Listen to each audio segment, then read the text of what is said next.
joie et je veux vraiment vous souhaiter une joyeuse Pâques. Amen. La Pâques est quelque chose d'important pour nous les croyants. Et j'aimerais vous encourager à ouvrir votre Bible dans le livre d'Exode.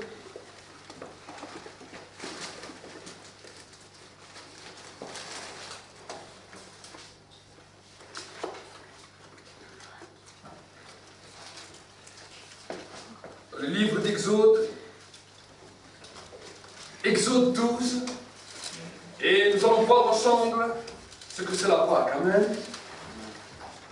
Nous allons prier pour la parole. Seigneur, je veux réellement te bénir, je veux réellement t'exalter. Seigneur, je veux réellement te glorifier parce que tu es Dieu. Seigneur, mon Dieu, mon roi, nous voulons te bénir pour ce temps de parole. Merci que c'est toi qui scelles maintenant ce temps de parole. Seigneur, nous voulons déclarer maintenant dans ce lieu ta gloire.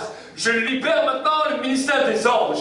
Je libère le ministère des archanges, des séraphins, des chérubins pendant ce temps de parole maintenant. Que Seigneur, mon Dieu, mon roi, maintenant les anges que tu as donnés à tes anges, qu'ils puissent maintenant les manifester. Saint-Esprit, c'est toi qui accompagnes cette parole par des signes, des prodiges, des miracles. Que ton onction maintenant soit sur ce temps de parole. Seigneur, je te demande de toucher chaque cœur, de toucher chaque vie, et que ta gloire, Seigneur, puisse encore resplendir. Nous te bénissons, nous te rendons grâce dans le nom de Jésus. Amen. Amen. Amen. La Bible nous dit dans le livre d'Exode 12, l'Éternel dit à Moïse et à Aaron dans le pays d'Égypte, ce mois-ci sera pour vous le premier des mois. Il sera pour vous le premier des mois de l'année. Parlez à toute la communauté d'Israël et dites, le 10 de ce mois, on prendra un agneau pour chaque famille, un agneau par maison. Si la famille est trop nombreuse pour un agneau, on le prendra avec son voisin le plus proche de la maison. Selon le nombre de personnes, vous répartirez cet agneau d'après ce que chacun peut manger. Ce sera un agneau sans défaut, mâle, âgé d'1 an. Vous pourrez prendre un agneau ou un chevreau. Vous l'aurez en garde jusqu'à le 14e jour de ce mois, et toute l'assemblée de la communauté d'Israël l'immolera entre les 2 soirs. On prendra de son sang, et l'on en mettra sur les 2 poteaux sur le linteau de la porte des maisons, et on le mangera. Cette nuit même on le mangera, la chair, et on mangera rôti au feu, avec des pains sans levain et des herbes amères. Vous ne mangerez pas à demi-cuit, ni bouilli dans l'eau, mais il sera rôti au feu. La tête avec les pattes et les entrailles, vous n'en laisserez rien jusqu'au matin, et s'il en reste quelque chose, le matin vous le brûlerez au feu. Voilà comment vous mangerez, une ceinture à vos reins, vos sandales aux pieds, et votre bâton à la main, et vous la mangerez à la hâte. C'est la Pâque de l'Éternel. Cette nuit-là, je parcourrai l'Égypte, et je frapperai tous les premiers-nés du pays d'Égypte, depuis les hommes jusqu'au bétail, et j'exercerai des jugements contre tous les dieux de l'Égypte. Je suis l'Éternel. Le sang vous servira de signe sur les maisons où vous serez, et je verrai le sang, je passerai au-dessus de vous, et il n'y aura pas sur vous de fléau destructeur quand je frapperai l'Égypte. Amen. Amen. Nous voyons dans cette histoire la première institution de la Pâque. Jusqu'à ce jour-là, et la Pâque n'existait pas. Nous voyons que ce jour-là, Dieu a instauré la Pâque, et la Pâque était le symbole de la sortie de l'Égypte pour entrer dans le pays promis. Amen. Amen. Et la Bible nous dit quelque chose de particulier. La Bible nous dit que quand Dieu a parlé à Moïse par rapport à la Pâque, il lui a dit, la Pâque sera pour vous le premier jour de l'année. Souvent, pour nous, en tant que croyants, on essaye de regarder, de savoir comment on veut faire les choses, même d'après les attitudes de ce monde. Mais si nous voulons suivre la parole de Dieu, nous allons comprendre que pour nous, la Pâque est le commencement d'une nouvelle année. Amen. Dieu a dit que dans ce temps de Pâques, ce sera pour vous un mémorial, un souvenir dans lequel chaque année recommencera le jour de la Pâque. Amen. Et Dieu avait parlé, et il a dit quelque chose de particulier pendant ce temps de Pâques. Il a dit que ce temps de Pâques était aussi un jour terrible pour le pays d'Égypte. Parce que le jour avant la délivrance, quelque chose s'est passé de terrible dans tout l'Égypte. La Bible nous dit que tous les premiers-nés des Égyptiens sont morts ce jour-là. La mort, le fléau destructeur est descendu dans tout le pays d'Égypte. Et la Bible nous dit que Dieu avait trouvé un moyen pour son peuple d'échapper à ce jugement terrible qui allait s'abattre sur tout le pays. Et il a dit, pour que vous puissiez échapper à ce jugement, non seulement vous allez manger un agneau, vous allez préparer un agneau, vous allez égorger un agneau, et vous allez le manger ensemble avec la famille, et peut-être les voisins s'ils le désirent, mais au niveau des linteaux de la porte, vous allez mettre le sang de l'agneau, et il a dit, cela sera un signe, pour que l'ange de la mort, le fléau destructeur, ne vous détruise pas. Il a dit, le malheur vient, le malheur va frapper tout l'Égypte. Mais pour que vous puissiez être épargnés de ce malheur, voilà la recommandation que je vous fais. Amen. La Bible nous dira dans le livre de l'Évangile que Dieu a tant aimé le monde qu'il a donné son Fils unique afin que quiconque croit en lui ne périsse point, mais qu'il ait la vie éternelle. La Bible nous montre que le monde dans lequel nous sommes va à une perte, va à une perdition, va à un moment où le monde va périr entier. Mais Dieu, de la même manière qu'il a donné un signe pour le peuple d'Israël, a donné un signe pour tous ceux et celles qui ne veulent pas périr, mais qui veulent être sauvés. Il a dit, j'ai donné mon Fils Jésus-Christ. J'ai donné cet agneau immolé pour le monde entier. Amen. La Bible nous dit cela, et nous-mêmes en tant qu'enfants de Dieu, nous devons comprendre et saisir en cette journée l'importance du sang de Jésus sur nos vies. Amen. Quand nous allons parler aujourd'hui de ce vendredi saint, qui est le symbole aussi, non seulement de la Pâque, mais aussi de la mort de Jésus. Jésus est mort un jour de Pâques. Pourquoi? Parce que c'est le jour de Pâques que le soir, la Bible nous dira dans le pays d'Égypte, la mort est descendue. C'est dans ce jour-là que Jésus devait vaincre la mort. Parce que jusqu'à ce jour-là, la mort se réjouissait. Elle a dit, le jour de la Pâque, j'ai pu faire mon travail comme jamais j'ai pu faire. J'ai pu faire des choses terribles comme jamais j'ai pu faire. Et chaque fois, le jour de la Pâque, la mort se réjouissait. Est-ce que vous saisissez? Et Jésus, la Bible nous dit qu'il est mort ce jour-là pour détruire, pour engloutir, pour détruire le pouvoir de la mort et pour que la mort n'a plus d'impact sur ceux et celles qui acceptent de marcher avec le Seigneur. Amen. Amen. Dans le verset 13, il nous dira, le sang vous servira de signe sur les maisons où vous serez. Je verrai le sang et je passerai au-dessus de vous, et il n'y aura pas sur vous de fléau destructeur quand je frapperai l'Égypte. Mes amis, la Bible nous dit que le sang doit nous servir de signe sur nos vies. Amen. Alors que le monde est en train d'aller à sa perte, Dieu a trouvé une porte de sortie pour son peuple dans laquelle il nous protège et il nous couvre sous son sang.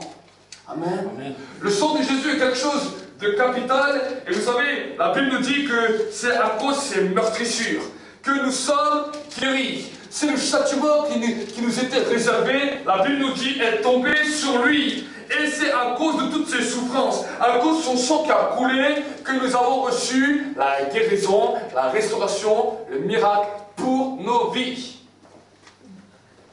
Le diable tremble dès que tu commences à lui parler du sang de Jésus. Le diable ne supporte pas cela. Parce qu'il sait que dans le sang de Jésus, il y a toute la vie, il y a tout le code génétique de Dieu qui vient se transférer dans ta vie. Dieu veut changer ton métabolisme, Dieu veut changer tout ton ADN. Il veut le mélanger avec son sang. Amen. Il est le premier d'une lignée parfaite d'hommes et de femmes sur la terre. Et Dieu veut bouleverser, veut transformer ton sang dans lequel il y avait les malédictions, il y avait les hérédités, il y avait toutes ces choses qui étaient là, qui te retenaient lié captif. Mais la Bible nous dit qu'à cause du sang de Jésus-Christ, il y a une victoire pour que toutes ces malédictions soient brisées. Et pour que maintenant, ton code génétique, ton ADN va changer pour que tu libères sur ta postérité, sur ta descendance, la bénédiction. Amen. Amen. La Bible nous dit que la malédiction touche 4 à 5 générations, mais la bénédiction impactera 1000 générations. 1000 générations à cause du sang de Jésus. Et j'aimerais vous encourager à ouvrir le livre de Luc aussi. Nous allons lire dans le Nouveau Testament. Nous allons voir ensemble l'histoire pour que nous puissions comprendre.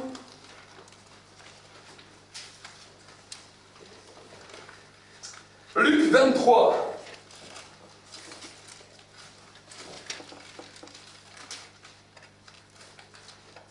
Luc 23, verset 26.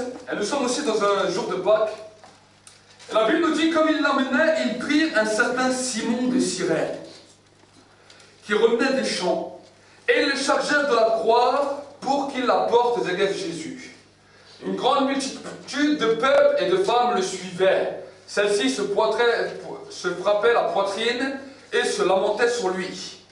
Jésus se tourna vers elle et dit, « Filles de Jérusalem, ne pleurez pas sur moi, mais pleurez sur vous et sur vos enfants.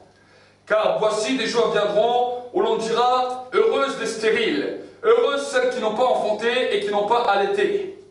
Alors on se mettra à dire aux montagnes, tombez sur nous, et aux collines, couvrez-nous. Car si l'on fait cela au bois vert, qu'arrivera-t-il au bois sec? » On conduisit en même temps 2 malfaiteurs qu'on allait faire mourir avec Jésus. Lorsqu'ils furent crucifiés au lieu appelé le crâne, ils le crucifièrent là, ainsi que 2 malfaiteurs, l'un à sa droite, l'autre à sa gauche. Et Jésus dit, « Père, pardonne-leur, car ils ne savent ce qu'ils font. » Ils se partagèrent ses vêtements en tirant au sort. Le peuple se tenait là et regardait. Quant au chef, il ralliait Jésus en disant, « Il a sauvé des autres, qu'il se sauve lui-même s'il est le Christ, l'élu de Dieu. » Les soldats aussi s'approchèrent pour se moquer de lui et lui présenter du vinaigre, en disant, « Si tu es le roi des Juifs, sauve-toi toi-même. » Il y avait au-dessus de lui cette inscription, « Celui-ci est le roi des Juifs. » L'un des malfaiteurs suspendus à la croix blasphémait contre lui. « N'es-tu pas le Christ? Sauve-toi toi-même et sauve-nous. » Mais l'autre lui fit des reproches et dit, « Ne crains-tu pas Dieu, toi qui subis la même condamnation? Pour nous, c'est justice, car nous recevons ce qu'ont mérité nos actes. Mais celui-là n'a rien fait de mal. » Et il dit à Jésus, « Souviens-toi de moi quand tu viendras dans ton règne. » Et Jésus lui répondit, « En vérité, je te le dis, aujourd'hui, tu seras avec moi dans le paradis. » Il était déjà la 6e heure environ, et il y eut des ténèbres sur toute la terre jusqu'à la 9e heure. Le soleil s'obscurcit, et le voile du temple se déchira par le milieu. Jésus s'écria d'une voix forte, « Père, je remets mon esprit entre tes mains. » Et en disant ces paroles, il expira. Le centenier, à la vue de ce qui était arrivé, glorifia Dieu et dit, « Réellement, cet homme était juste. » Les foules qui étaient venues assister à cette scène, après avoir vu ce qui était arrivé, s'en retournèrent en se frappant la poitrine. Tous ceux qui connaissaient Jésus et les femmes qui l'avaient accompagné depuis la Galilée se tenaient à distance et regardaient ce qui se passait. Amen. La Bible nous dit quelque chose de particulier. La Bible nous dit que ce jour-là, c'est ce jour-là que le voile qui séparait le lieu saint du lieu très saint est tombé. C'est ce jour-là où Dieu a permis à toutes les personnes du monde entier à parvenir au salut. Et il l'a démontré avec le premier brigand qui était sur la croix à côté de lui. Amen. Quand ce brigand lui a dit, « Seigneur, souviens-toi de moi, quand tu seras dans ton règne. » La Bible nous dit, Jésus lui dit, « Aujourd'hui, tu seras avec moi dans le paradis. » Amen. C'est le premier jour où Jésus a régné. C'est ce premier jour où il a détruit la puissance de la mort. La Bible nous dira dans les autres versets que ce moment-là, alors que Jésus fut mort, quelque chose s'est passé. Quand il a détruit le pouvoir de la mort, la Bible nous dit que plusieurs saints qui étaient ensevelis, qui étaient morts, se sont ressuscités à ce moment-là. Alors que Jésus venait de mourir, il a détruit, il a dit, tu as vu, mort, quand tu étais en Égypte, à l'institution de la Pâque, tu as enlevé je ne sais combien de premiers-nés. À cause de cela, tous ceux qui sont nés sous le soleil de la justice, tous ceux qui sont nés sous ma justice, je les ressuscite maintenant, tu n'as plus de pouvoir sur eux. Les Abraham, tous ces hommes, la Bible nous dit, ils sont levés. Ils sont levés du tombeau, et la Bible nous dit que dans tout Israël, dans tout Jérusalem, ils ont crié, parce que vous voyez les morts sortir des tombeaux. Amen. Il a détruit le pouvoir de la mort. Et souvent nous nous posons la question, mais pourquoi c'est le troisième jour qui s'est levé? Il aurait pu se lever le deuxième jour, il aurait pu se lever le quatrième jour ou le cinquième jour. Non, il s'est levé le troisième jour. Souvent nous ne comprenons pas pourquoi Jésus s'est levé le troisième jour. Mais je vais vous dire que Jésus a respecté le Shabbat. Pendant le Shabbat, il est resté en repos. Il s'est levé le troisième jour, le premier jour de la semaine, qu'on appelle le dimanche. Amen. Parce que chez les Juifs, le premier jour de la semaine, ce n'est pas un lundi, c'est le dimanche. Le samedi, c'est là où c'est le week-end. C'est là où c'est le jour de Shabbat où les Juifs ne font rien. Et la Bible nous dit que tout le samedi, le corps de Jésus restait dans le tombeau, dans la mort, dans le tombeau. Jésus était mort dans le tombeau tout le samedi. Pourquoi? Parce que c'était le Shabbat. Il ne pouvait pas se réveiller. Il a dit, je respecte cela. Maintenant, je rachète. Je rachète non seulement les hommes et les femmes qui étaient liés au péché, qui étaient liés à la mort, mais maintenant je rachète aussi le sabbat. Est-ce que vous savez? Dieu a racheté le sabbat. Jésus a racheté le sabbat. Il a racheté toutes ces choses pour que nous-mêmes, nous puissions entrer dans une nouvelle dimension qu'on appelle les sacrificateurs de Dieu pour son service. Amen. C'est cela que Dieu a fait. Et quand nous commençons à comprendre, à saisir ces réalités, ça commence à nous bouleverser et à nous amener dans une nouvelle dimension. Amen. Voilà ce que le sang de Jésus a pour but dans ta vie. Et après, quand nous allons passer à ce temps de Sainte Seine, à ce temps de Pâques, c'est un temps où nous allons nous réjouir.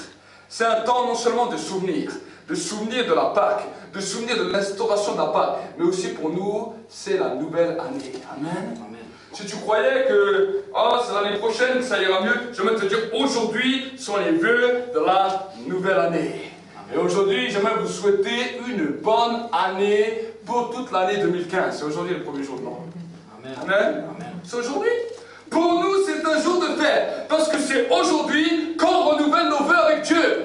C'est aujourd'hui qu'on renouvelle notre engagement. Et c'est dans cette année-là maintenant que tu vas entrer dans les plans de bénédiction que Dieu a prévus pour toi.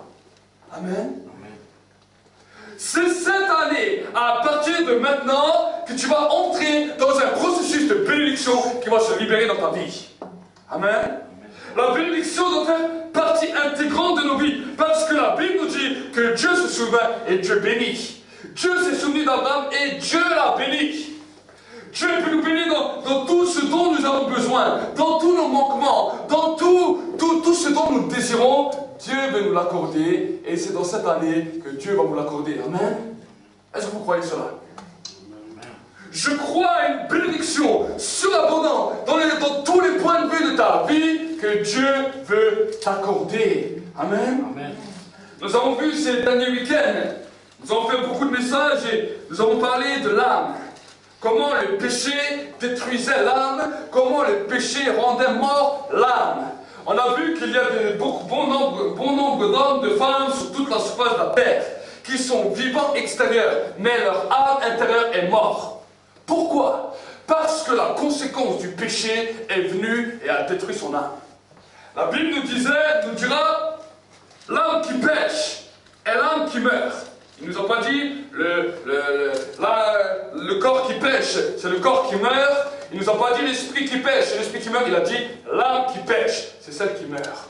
Et nous avons vu avec tous les différents commandements que Dieu a donnés à Moïse. Nous avons vu que chacun de ces commandements, dès qu'il est transgressé, à l'heure actuelle, aujourd'hui encore, eh bien ce commandement est en train de tuer quelque chose au niveau de notre âme. Amen.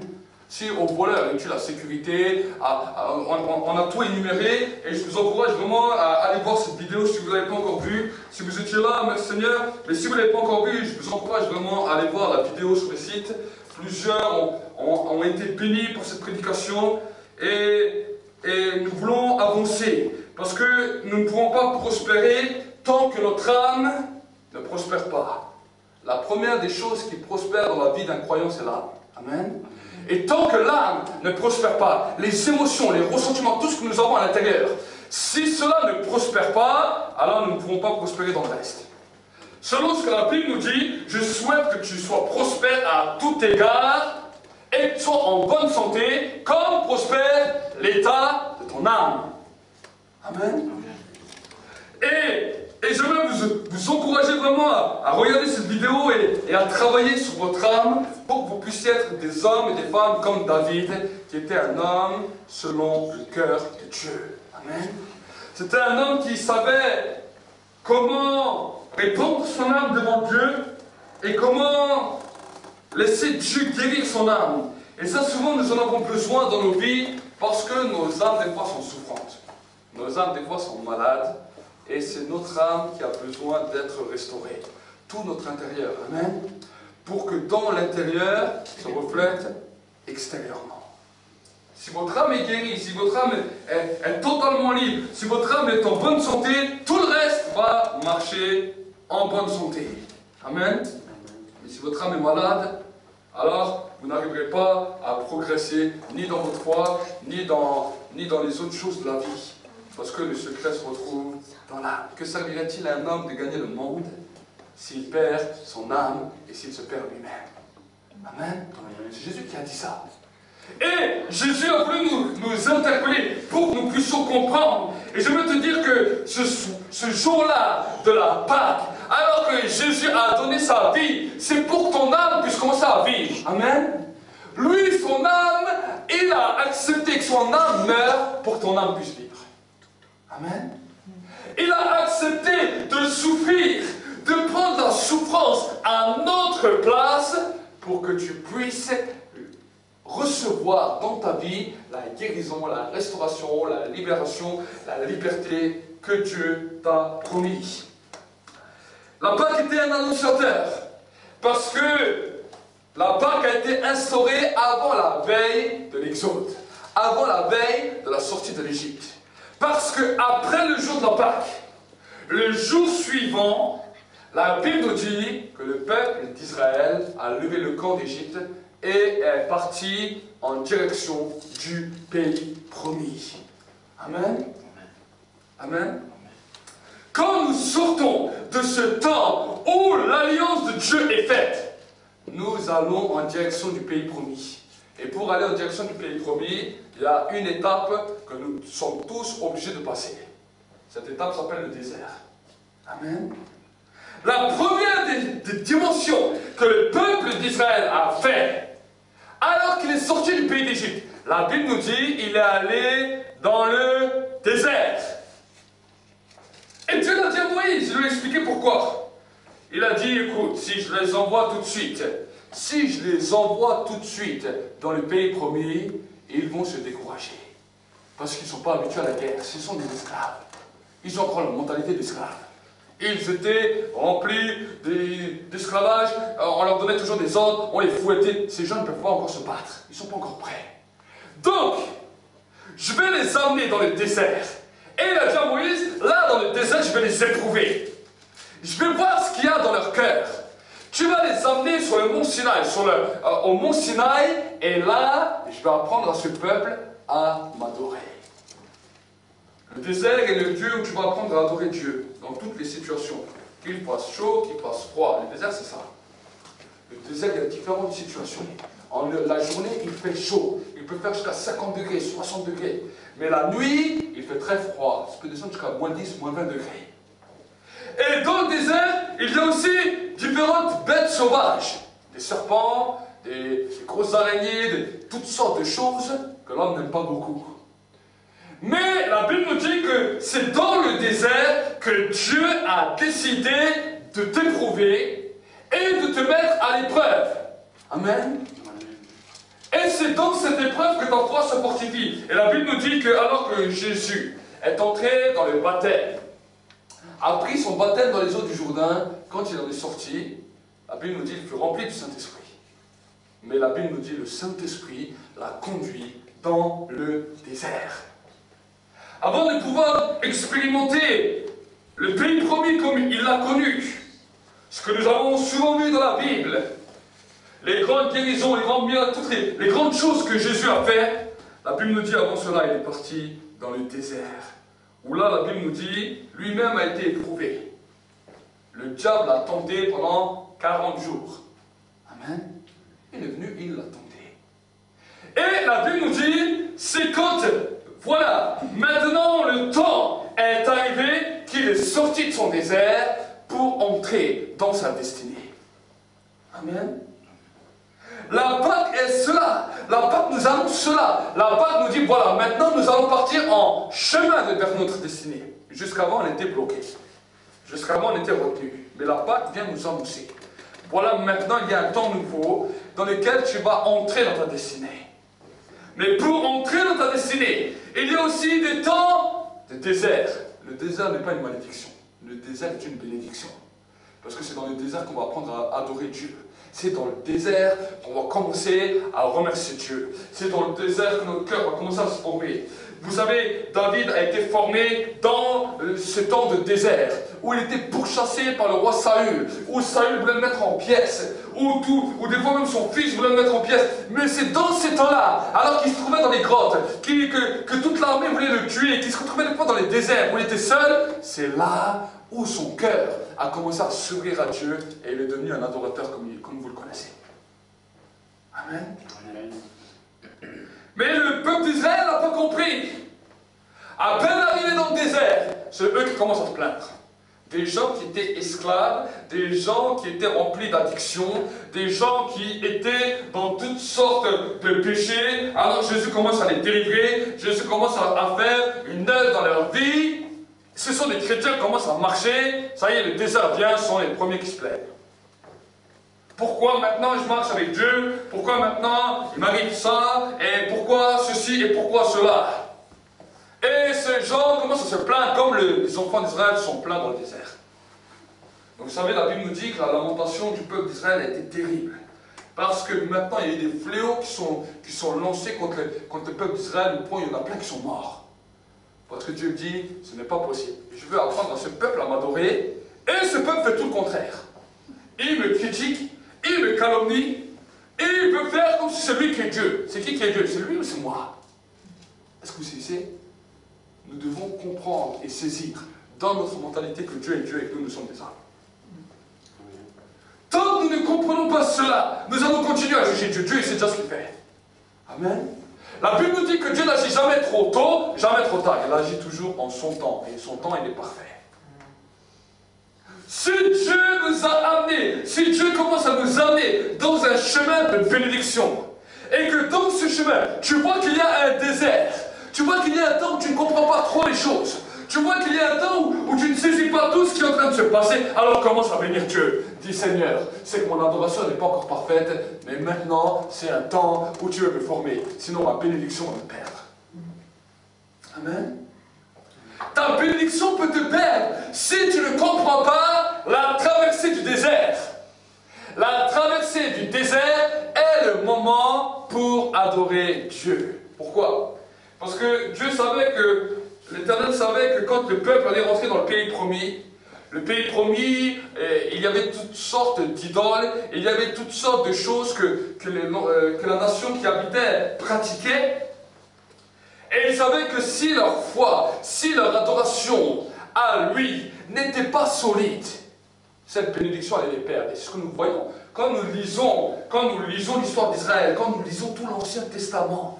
Combien de fois le peuple, d'abord il était haut, tout d'un coup il descend. Il retourne vers les idoles. Il recommence à adorer les idoles. Il recommence à faire ceci, il recommence à faire cela. Et nous voyons que leur mentalité était tellement terrible que déjà dans le désert, alors qu'ils n'étaient pas encore rentrés dans le pays promis, déjà dans le désert, quand ils ne voient plus Moïse, ils font le veau d'or.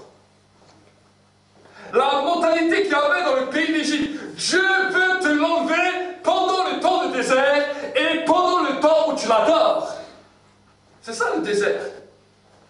Ne dis pas, ne dis plus devant Dieu, dis ce temps il est mauvais, ce temps il est terrible, je ne comprends plus rien. Dis Seigneur, je te remercie, parce qu'il y a encore une mentalité du désert dans ma vie, il y a encore une mentalité d'esclave dans ma vie, à cause de mes addictions, à cause de toutes les choses que je vivais. Alors maintenant je vais te louer, je vais t'adorer pour que tu me changes, que tu me transformes, et pour que la bénédiction qui va venir va être bénéfique.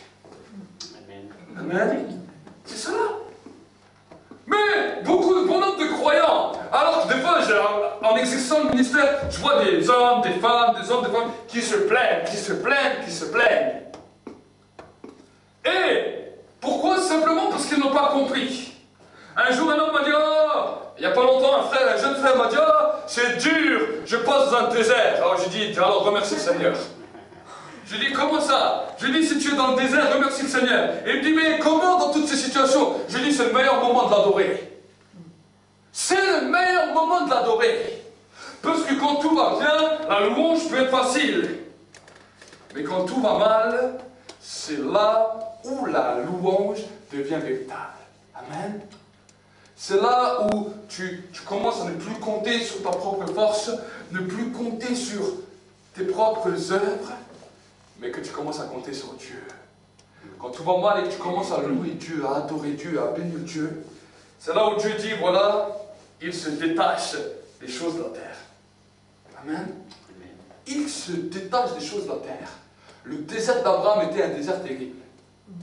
Pourquoi? Parce que dans le désert d'Abraham, Dieu lui a demandé son fils. Est-ce que vous saisissez? D'abord, il a attendu. Il a attendu 90 ans pour l'exaucement de prière. 90 ans, c'est énorme.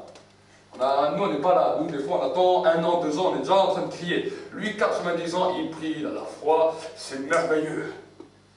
Et quand Dieu lui donne ce qu'il lui a promis, alors, pendant les premières années, c'était une joie pour Abraham. Il voyait sa descendance. Il voyait le pays que Dieu allait donner à toute sa descendance. Il était heureux. Et la Bible nous dit que c'était un homme de foi. Mais à un moment donné, Dieu a dit, je vais l'amener dans le désert. Dans cette mentalité du désert. Pourquoi? Je vais l'amener dans le désert parce qu'il doit sortir. Avant, il était toujours dans la mentalité de ses parents. Ses parents étaient des idolâtres. Abraham lui-même était un idolâtre. Il se prosternait aussi devant les idoles. Et la Bible nous dit que les hommes à l'époque faisaient des choses terribles parce qu'ils prenaient leurs fils, ils les faisaient passer dans le feu, ils faisaient plein de choses pour les esprits mauvais, pour les démons. Et Dieu a dit maintenant je vais voir si avant Abraham avait cette capacité, avant il n'avait pas de fils, mais même s'il aurait eu un fils, avec la mentalité de ses pères, il serait été capable de mettre son fils dans le feu, d'offrir ses fils aux démons. Maintenant, il a attendu 90 ans pour pouvoir jouir de cette bénédiction que je lui ai donnée. On va voir si pour moi, il est capable de faire quelque chose. Et il lui a parlé. Il a dit à Abraham, monte sur telle et telle montagne et donne-moi ton fils en sacrifice. Est-ce que vous imaginez? Un désert comme ça, c'est quelque chose de terrible. Et la Bible nous dit qu'Abraham est parti avec son fils. Il n'a rien dit à personne, il est parti avec son fils.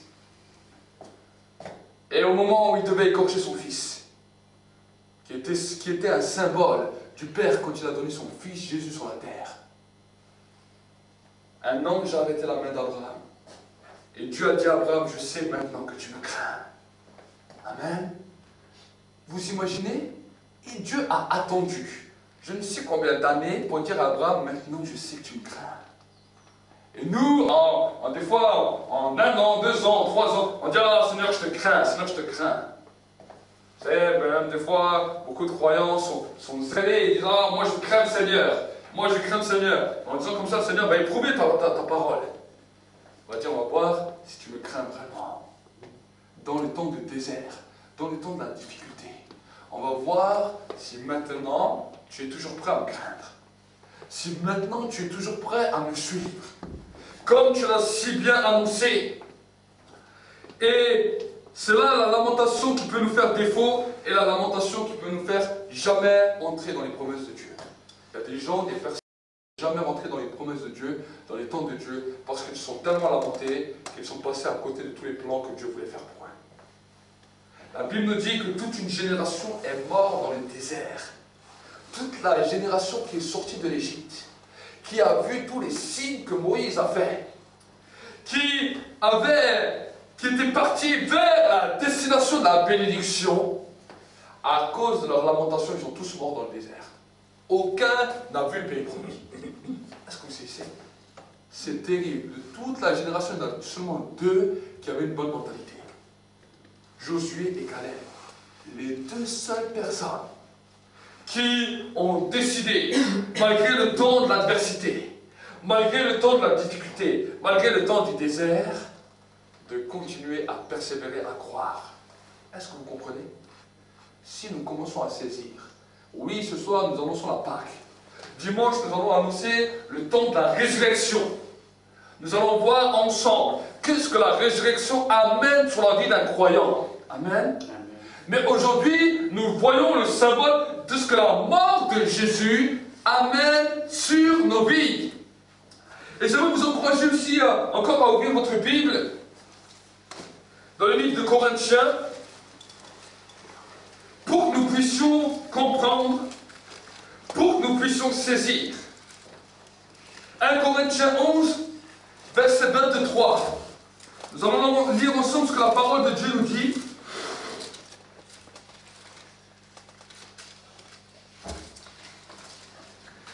La Bible nous dit, car moi j'ai reçu du Seigneur ce que je vous ai transmis. Le Seigneur Jésus, dans la nuit où il fut livré, il prit du pain. Et après avoir rendu grâce, il le rompit et dit, ceci est mon corps, qui est pour vous, faites ceci en mémoire de moi. De même, après avoir soupé, il prit la coupe et dit, cette coupe est la nouvelle alliance en mon sang. Faites ceci en mémoire de moi toutes les fois que vous en boirez. Car toutes les fois que vous mangez ce pain et que vous buvez cette coupe, vous annoncez la mort du Seigneur jusqu'à ce qu'il vienne. C'est pourquoi celui qui mangera du pain et boira la coupe du Seigneur indignement sera coupable envers le corps et le sang du Seigneur. Que chacun donc s'examine soi-même, et qu'ainsi il mange du pain et boive de la coupe. Car celui qui mange et boit sans discerner le corps du Seigneur mange et boit un jugement contre lui-même. C'est pour cela qu'il y a un grand nombre d'un malade et d'infirmes, et qu'un assez grand nombre sont décédés. Si nous nous jugions nous-mêmes, nous ne serions pas jugés, mais par ces jugements, le Seigneur nous corrige afin que nous ne soyons pas condamnés avec le monde. Amen. Le Dieu de l'Ancien Testament est le même que celui du Nouveau. Est-ce que vous savez? Le Dieu qui a tué toute une génération dans le désert à cause des lamentations, la Bible nous dit, si les hommes du Nouveau Testament qui reçoivent le Saint-Esprit, qui ne comprennent pas cette mentalité, l'apôtre Paul vient, il leur parle clairement, regardez. C'est pour cela, dans le verset 28, que chacun donc s'examine soi-même et qu'ainsi il mange du pain et boive de la coupe. Dans le verset 29, il nous dit, car celui qui mange et boit sans discerner le corps du Seigneur, mange et boit un jugement contre lui-même. C'est pour cela qu'il y a parmi vous beaucoup de malades et d'infirmes, et qu'un assez grand nombre sont décédés. On est loin du message où on nous raconte toujours « Oh, mais Dieu est amour, Dieu est ceci ». On nous raconte des fois beaucoup de messages, et plus qu'on nous raconte ce genre de messages, il y a des gens qui sont malades, des maladies terribles, il y a des gens qui meurent dans des manières terribles. Alors que le Dieu qui était dans l'Ancien Testament, qui a des règles, qui a lui-même instauré certaines règles, certaines dimensions pour que le peuple comprenne, est le même. Celui qui était hier, il est le même aujourd'hui et il est le même éternellement. Et l'apôtre Paul l'a vu dans l'église de Corinthiens, c'était une église où les chrétiens avaient expérimenté la puissance de Dieu, avaient expérimenté beaucoup de choses, mais le péché continuait à détruire ce peuple. La lamentation, toutes sortes de choses commençaient à corrompre ce peuple. Et l'apôtre Paul, quand il est venu, il a dit, c'est pas possible. Le péché est tel au milieu de cette église que maintenant il y a des maladies terribles, il y a des gens qui meurent prématurément, il y a plein de gens qui ont reçu des paroles de Dieu et ça y est, maintenant leur temps se finit. Pourquoi? Parce que la Bible nous dit, la Sainte Seine, nous annonçons la mort du Seigneur jusqu'à ce qu'il vienne. Amen. Toutes les œuvres du péché sont englouties dans la mort. Est-ce que vous savez? Toutes les œuvres du péché sont englouties dans la mort de Jésus-Christ. Et si nous péchons, en prenant ce repas, en prenant cette sainte scène, vu que toutes les œuvres de la mort sont englouties dans la mort de Jésus, si nous le prenons sans discerner et sans demander pardon, alors ces œuvres de la mort qui sont en train de mourir sont en train de nous emporter avec. Est-ce que vous savez? Ça emporte avec. Les hommes et les femmes qui ne veulent pas marcher dans la sainteté avec Dieu, qui ne veulent pas se détacher du péché, le péché est en train d'être détruit. Tu es en train de créer une mémoire. Quand nous prenons la Sainte Seine, c'est ça que nous faisons. Nous annonçons la mort du Seigneur jusqu'à ce qu'il vienne. Et quand le Seigneur est mort, il a englouti la mort. Il a dit, je t'engloutis, je détruis ton pouvoir et je te rends à néant. Et en détruisant la mort, il engloutit en même temps le péché. Parce que la Bible nous dit, ce sont nos péchés qu'il a portés. Ce sont nos péchés qu'il a détruits, qu'il a anéantis. Mais si nous, on dit, ah, mais non, mais ce péché, il n'est pas encore tellement bien. Oh, la bénédiction, elle n'est pas encore là. Tu t'attaches au péché. Attention, le péché, il est en train d'être aspiré. Il est en train d'être englouti. Et si toi, tu t'attaches encore au péché, tu vas être englouti avec. Est-ce que vous ici? Et il dit, c'est pour cela. C'est à cause de cela. Il y a des gens qui n'ont rien compris. Et ils ont marché avec le Seigneur. Ils ont dit, ah, c'est pas grave, même si on pêche un petit peu, oh, le Seigneur va nous pardonner. Oui, le Seigneur va te pardonner. Mais le péché, il est en train de t'entraîner vers la mort. Le salaire du péché, c'est la mort. Mais le don gratuit de Dieu, c'est la vie et la vie en abondance. Amen. En ce jour de Pâques, pour la dimension de cette nouvelle année, je t'encourage, mon frère, ma soeur, à lâcher le péché. Amen. Le péché est en train d'être aspiré. Le péché est en train d'être détruit. Et c'est ça qui est en train de détruire le monde. C'est le péché. Ce n'est pas la pollution comme les gens voudraient vous le faire croire. C'est le péché. Pourquoi? Parce que le péché est en train d'être englouti. Dieu est en train de détruire l'autorité du péché. Plus que le retour de Jésus approche, plus le pouvoir du péché est en train de se détruire. Et tous ceux qui s'y accrochent, eh bien, ils commencent à périr avec le péché. Est-ce que vous comprenez? Et souvent, on nous parle. Moi, je suis des fois barbé quand je dis, oui, mais vous savez, Dieu est amour, Dieu est constant. Oui, mais le péché, il est en train d'être englouti. Si tu continues à t'accrocher, ben, tu vas partir avec lui et plus personne ne va te voir. C'est ce que malheureusement, il est en train de se passer avec beaucoup de croyants. Ils disparaissent. Des fois, des maladies terribles, ils tombent, et en quelques mois, ils sont partis. Je le vois régulièrement. Et souvent, on dit, mais c'est pas grave, c'est son temps. Je ne crois pas qu'un temps est de mourir à 40 ans. Je ne crois pas qu'un temps est de mourir à 30 ans. Je ne crois pas ça. Je ne crois pas. J'ai vu des hommes, des femmes qui avaient même reçu des paroles de Dieu, que Dieu voulait faire des choses dans leur vie. Ils sont partis, ils n'ont jamais rien vu. Pourquoi? Parce qu'ils sont attachés au péché. Et quand la Pâque est déclarée, chaque année après année, nous on le fait plus dimanche après dimanche. Le péché est en train d'être englouti. Chaque fois que nous prenons la Sainte Seine, quelque chose de puissant se passe. Parce qu'on est en communion avec le Seigneur. Et parce que nous sommes en communion, le péché est en train d'être aspiré. Et c'est pour ça qu'il y a un combat dans ta vie. Quand tu arrives à l'église, tu es content. Dès que tu sors, le péché, tu n'en as plus envie. Mais quand tu rentres à ta maison, le diable vient te tenter. Il dit, le péché est en train de transpirer. Alors tu fais quoi? Et il y en a certains qui disent, ah, mais c'est vrai, là, mardi ou dimanche, là, je vais à l'église, je demande pardon à Dieu, il va me pardonner. Et après, le péché est en train de t'aspirer. Il est en train de t'aspirer. Il faut être fou pour se mettre devant un gros aspirateur. Vous savez, des fois dans les lacs, ils ont des turbines. Tant qu'elles sont coupées, c'est pas grave. Mais même les meilleurs nageurs, chaque fois qu'ils allument cette turbine, qu'ils alimentent cette turbine pour aspirer l'eau, si tu es pas loin de là, et tu dis, ah, je suis un bon nageur, il y en a beaucoup qui ont fait ça. Dès qu'ils allument cette turbine, la turbine l'aspire et elle broie carrément la personne en miettes. Ça, c'est ce que ça s'appelle le péché. Est-ce que vous savez? Et chaque fois que nous nous réunissons, nous déclenchons la turbine qui aspire le péché. Chaque fois que la présence de Dieu vient nous visiter, le Saint-Esprit vient pour détruire le péché. La Bible nous dit que Jésus allait de lieu en lieu pour détruire toutes les œuvres du diable. Est-ce que vous savez?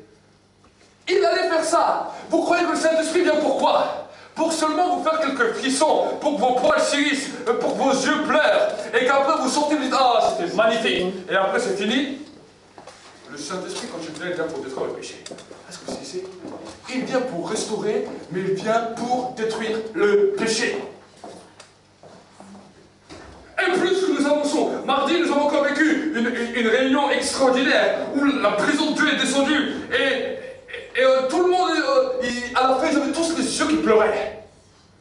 Le frère encore, il y a encore un frère qui m'a téléphoné hier, il m'a dit, mardi il a été béni, béni, il a dit c'était incompréhensible, on pleurait tous. Pourquoi? Parce que la présence de Dieu, elle descend. Oui, elle nous fait du bien, oui, elle nous restaure, oui, elle nous guérit. Mais il est aussi en train d'aspirer le péché dans ta vie. Est-ce que c'est le poison qui a été injecté par Satan, il vient et il commence à te sortir. Il met ce gros aspirateur, commence à aspirer. Comme quand tu veux aspirer la poussière. Mais si toi tu es comme une petite fourmi et tu veux retenir la poussière, tu vas être aspiré avec. Amen. Donc c'est pas pour rien que Dieu nous a donné des recommandations. Quand il a vu le peuple en esclavage en Égypte, il a dit, c'est bon, je vais le délivrer. Il a envoyé Moïse. Et la Bible nous dit, quand il a envoyé Moïse, le jour de la Pâque, il a dit, voilà, maintenant c'est un temps de changement. Il a dit, c'est plus un temps où vous vivez comme avant. C'est un temps qui annonce un nouveau temps, qu'on appelle le temps de l'obéissance. Il a dit, je vais vous demander quelque chose. Jusqu'à avant, je ne vous ai rien demandé. Avant, vous étiez simplement des esclaves. Vous étiez là à tout vent, vous criez à voix, j'ai entendu vos cris, c'est bien. Maintenant je viens, je suis descendu pour vous délivrer. Maintenant je viens annoncer un nouveau temps, ce qu'on appelle la Pâque. La Pâque est l'annonce d'un nouveau temps. Amen. Et quand il a annoncé la Pâque, avant que cette Pâque ait lieu, il a dit, voilà la recommandation que je vous demande de faire. Je veux un sang d'un agneau sur toutes les maisons. Je veux des maisons qui soient purifiées. Et le Saint-Esprit dit maintenant à l'Église, je veux voir des temples qui soient purifiés avec le sang de Jésus. Amen. Si je ne vois pas ce sang, le destructeur qui est en train d'aspirer le monde, qui est en train de détruire le monde, qui est en train de faire périr le monde, va vous aspirer avec. Même si vous avez accepté Jésus. Amen. Même si vous avez accepté Jésus. Et c'est pour ça que c'est réellement important de continuer à marcher avec Dieu. Que nous puissions, en tant qu'Église, nous réunir aussi régulièrement. Pour que cette présence, pour que la présence de Dieu puisse continuer à détruire, à aspirer le péché de nos vies. Amen. Amen. Et que nous puissions comprendre la réalité de lâcher le péché. De lâcher le péché. Peut-être que vous allez dire, mais c'est un message un peu dur. Oui, c'est un peu dur. Mais combien de personnes sont mortes? Combien de personnes sont malades? Combien de personnes sont dans des situations tellement difficiles et on est en train de les tuer? On dit, ah, mais c'est pas grave, Dieu il connaît, Dieu il comprend, Dieu il attend. Oui, c'est ton péché qui est en train de te détruire, il est en train de t'emmener loin de Dieu. Et tu peux même passer peut-être à côté de ton salut, même si tu es venu à l'église, parce que simplement tu croyais que voilà, Dieu il est amour, Dieu on peut être un copain avec lui, on peut faire ce qu'on veut. Amen. C'est terrible. Mais si nous commençons à comprendre, à saisir la vie, alors j'aimerais t'encourager à prendre la vie et la prendre en abondance. Semaine après semaine, recevoir cette nouvelle vie, et cette nouvelle vie, et dire Seigneur, aujourd'hui, quel péché vas-tu encore aspirer dans ma vie? Quelle poussière vas-tu encore aspirer? Amen. Qu'est-ce que tu vas encore enlever dans ma vie? Et vous savez, j'ai pu voir, moi, dans ces 10 ans de marche avec Dieu, que Dieu n'en a pas fini. La Bible nous dit une profondeur appelle à une autre profondeur. Une hauteur appelle à une autre hauteur. Même si Dieu a déjà commencé à bien travailler dans ta vie, j'aimerais te dire, tu as encore du chemin. Amen. J'aimerais te dire, tu as encore du chemin. C'est pas parce que, voilà, il y en a certains qui me disent, voilà, j'ai 15 ans de spiritualité, ça fait 20 ans que je pense que je dis, ça ne veut rien dire. Il y a des gens, ils peuvent marcher 20 ans avec Dieu, ils sont toujours au rez-de-chaussée, au bas de l'échelle, ils n'ont toujours rien compris. Est-ce que vous savez? Le plus important, c'est que chaque jour, le prophète Le prophète Jean-Baptiste a dit quelque chose de particulier. Il a dit, il faut que je diminue afin qu'il croisse. Il faut que je diminue afin qu'il croisse. À un moment, l'apôtre Paul est arrivé même à une réalité, alors qu'il parlera dans l'église de Romains, dans les lettres de Romains, il leur dira, voici, le bien que je veux faire, je ne le fais pas. Le mal que je ne veux pas faire, voilà ce que je pratique. Et il me dit, qui va me séparer de ce corps de mort? J'ai beau essayer de me motiver, chaque fois je vois qu'il y a une loi, comme l'attraction qui me ramène toujours vers le bas, et ça appelle cette loi l'attraction du péché. Est-ce que vous savez? L'attraction du péché nous ramène toujours vers le bas, comme l'attraction terrestre. Saute d'un immeuble et tu vas voir que tu vas te ramasser par terre. Parce que l'attraction t'attire vers le bas. S'il n'y aurait pas une attraction, on pourrait limite voler comme un peu sur la lune. Tu marches un pas et tu voles en l'air. Mais il y a une attraction qui nous ramène toujours vers le bas. Et il y a une preuve. Il y a une preuve du péché sur nos vies que nous pouvons voir tous les jours. Est-ce que c'est? Et je vais vous montrer cette preuve visible à l'œil nu. Et je ne crois pas que cette preuve existait avant que l'homme n'a péché. C'est l'ombre qui te suit partout. Est-ce que vous savez? La Bible nous dit dans le jardin d'Éden, la gloire de l'Éternel était partout. Il n'y avait pas d'ombre. La Bible ne nous parle pas d'ombre. Mais quand l'homme a péché, quand il est sorti du jardin d'Éden, il a été dépourvu de la présence de Dieu et une marque est restée sur la vie de l'homme qu'on appelle l'ombre. Dès que tu te mets à la lumière, cette ombre vient. Elle te rappelle. Et cette ombre est projetée souvent où? Par terre. Pour te rappeler que, à cause de la loi du péché, maintenant tu dois fuir cela. Et vous avez déjà essayé de fuir votre ombre. On dirait que votre ombre vous suit partout. Même si vous mettez à la lumière, j'ai déjà essayé. J'ai vu à l'époque Lucky Luke, où il tirait plus vite que son ombre, et j'ai essayé. J'ai dit, je vais essayer de voir si j'arrive à aller plus vite que mon ombre. Et mon ombre va à la même vitesse que moi. Est-ce que vous savez? Ton ombre à toi va à la même vitesse que toi. Pourquoi?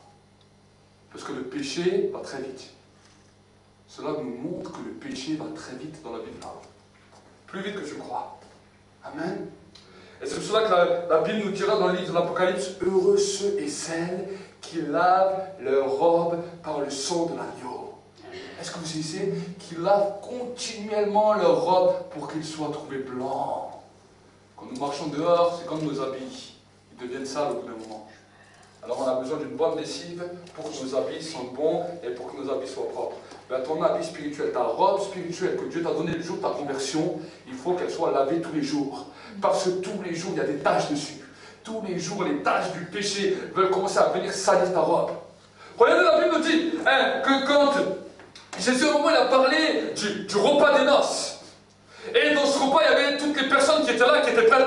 Et tout d'un coup, la Bible nous dit, Jésus, le maître, le roi, a vu une personne qui avait une robe, mais qui n'était pas blanche, qui était grise. Et il l'attrape comme ça, il dit, viens voir ici.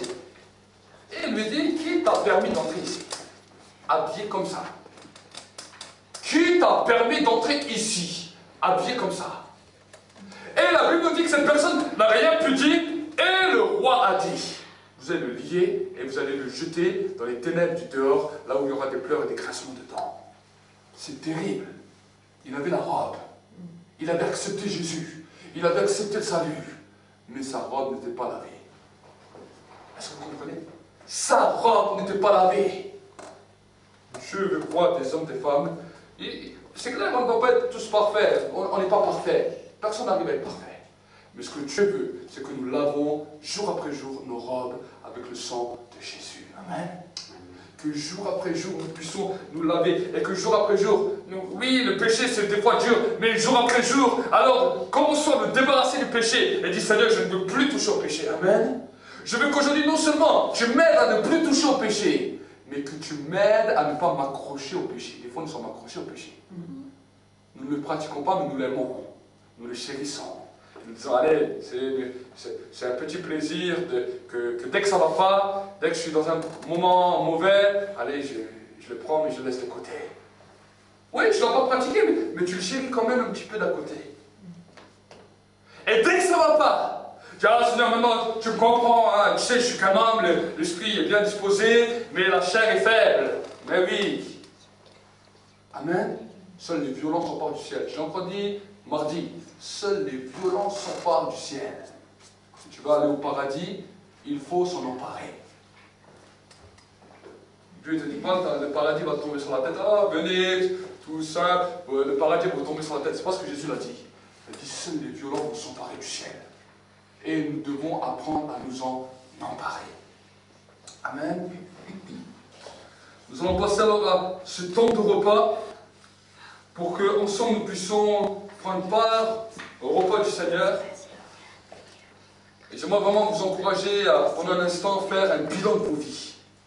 À ne pas le prendre à la légère, mais que vous puissiez vraiment vous détacher du péché. Et là où vous avez encore des lacunes, pendant un temps, nous allons prier. Et j'aimerais vous encourager à remettre ça devant Dieu. Prions ensemble pendant un instant.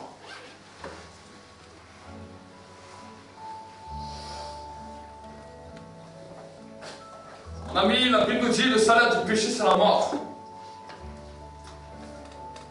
Et en ce jour glorieux de Pâques, qui est une annonce d'un nouveau jour pour toi.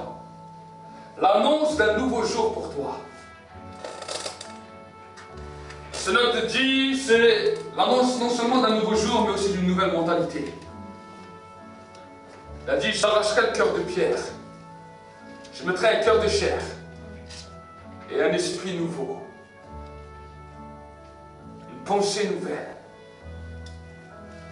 Où mes lois seront gravées dans leur cœur. Et dans leurs pensées. Prions ensemble pour un instant. Seigneur, mon Dieu, mon roi, je te bénis, je te rends grâce et je te remets, Seigneur, ce temps, Seigneur, entre tes mains, Seigneur. Seigneur, nous voulons faire un bilan, une analyse de nos vies, Seigneur. Et ensemble, nous voulons te demander pardon. Commençons à demander pardon à Dieu. Ensemble, Seigneur, nous voulons te demander ta grâce. Seigneur, devant toi, nous étions pécheurs. Nous étions remplis d'addiction.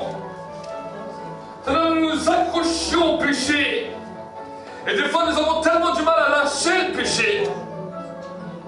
Mais Seigneur, le péché est en train d'être aspiré. Et encore aujourd'hui, le Saint-Esprit est là pour aspirer le péché. Le Saint-Esprit est là pour détruire la puissance du péché. Et nous ne voulons pas être détruits avec le péché. Mais je déclare la vie maintenant. Je vais déclarer la vie ce matin, dans l'église, sur les internautes. Je vais déclarer la vie. La vie. La vie. La vie dans le nom de Jésus.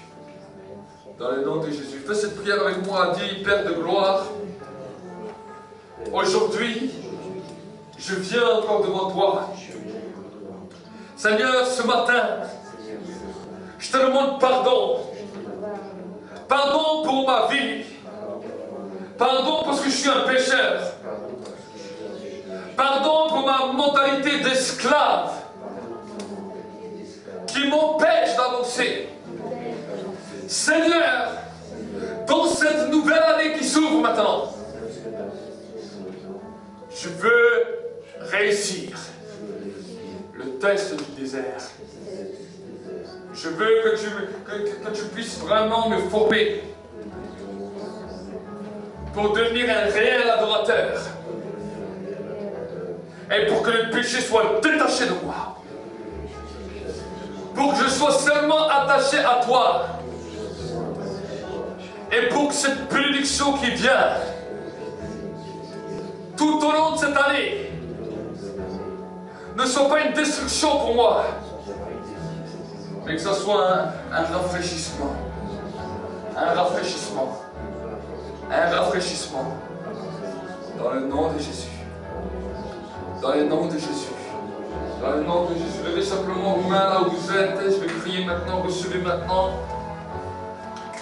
Seigneur, je déclare maintenant ton onction maintenant qui commence à se répandre maintenant sur chaque frère, sur chaque sœur, sur chaque internaute maintenant. Que maintenant, Seigneur, mon Dieu, mon roi, ta présence commence à se mouvoir maintenant. Que maintenant, Seigneur, le péché soit aspiré. Que le péché soit détruit maintenant.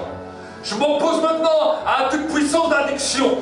toute puissance des ténèbres, toute puissance de la maladie, toute puissance de l'infirmité, toute puissance de la mort, je commande maintenant à cela, quitte maintenant, quitte les corps, quitte les âmes, quitte les esprits. Je déclare maintenant la vie, je déclare maintenant la vie, je déclare maintenant la vie. Maintenant, alors que maintenant nous sommes dans la présence de Dieu, il y a une personne qui est là, qui a une douleur au niveau de sa sangle abdominale. Ça te fait comme des crampes, ça te serre comme des crampes le vent. Maintenant, le Seigneur te dit, je te libère maintenant, je te libère maintenant. Maintenant, les puissances de ténèbres sont brisées, Je déclare maintenant la guerre. Satan, je déclare la guerre. Je te commande de lâcher maintenant, et que maintenant la gloire de Dieu puisse commencer à resplendir.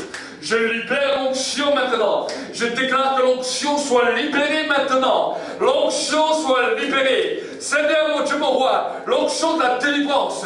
Seigneur mon Dieu mon roi, tu as dit, voici la Pâque annonce la délivrance. La Pâque annonce la liberté. La Pâque annonce maintenant que le pouvoir de la mort est détruit. Alors maintenant je détruis le pouvoir de la mort. Et je déclare que vous vivez, que votre âme vive maintenant, que votre âme vive. Là où le péché avait détruit, je déclare la vie. Je déclare maintenant que là où le mal a abondé, la grâce de Dieu commence à surabonder. Recevez maintenant. Recevez maintenant.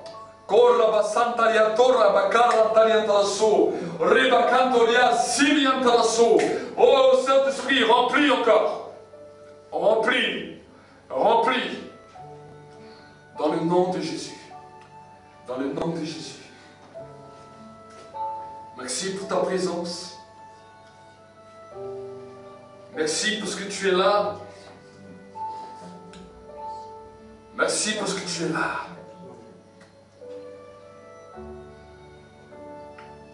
Merci pour la vague maintenant. La vague de l'Esprit commence à se répandre maintenant dans ce lieu. La vague maintenant de l'Esprit. La vague du Saint-Esprit maintenant. Dans le nom de Jésus. Dans le nom de Jésus.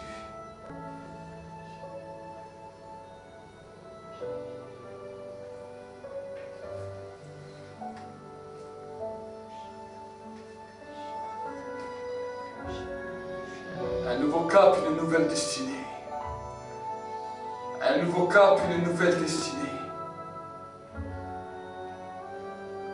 Une nouvelle destinée. Une nouvelle porte. Un nouveau chemin pour cette année.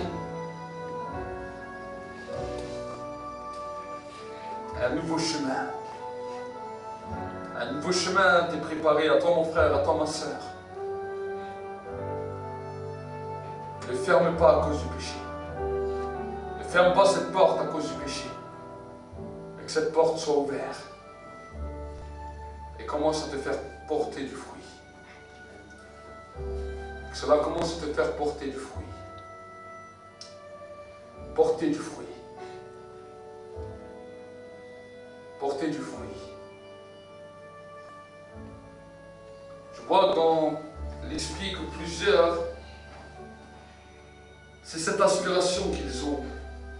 Que même certaines personnes qui étaient là se sont dit, mais Seigneur, comment est-ce que je peux devenir productif? Comment est-ce que je peux porter du fruit?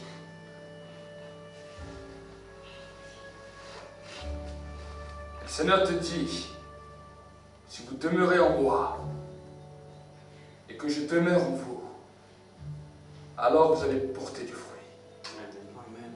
Alors vous allez porter du fruit. Mais ce que je vous demande, c'est de demeurer en moi. Demeurez en moi. Restez ferme. Même face à l'adversité. Et alors vous allez voir combien vous allez commencer à produire du fruit. Combien le chemin est un chemin de vie et de puissance. Vous dit votre Seigneur, votre Dieu qui vous aime.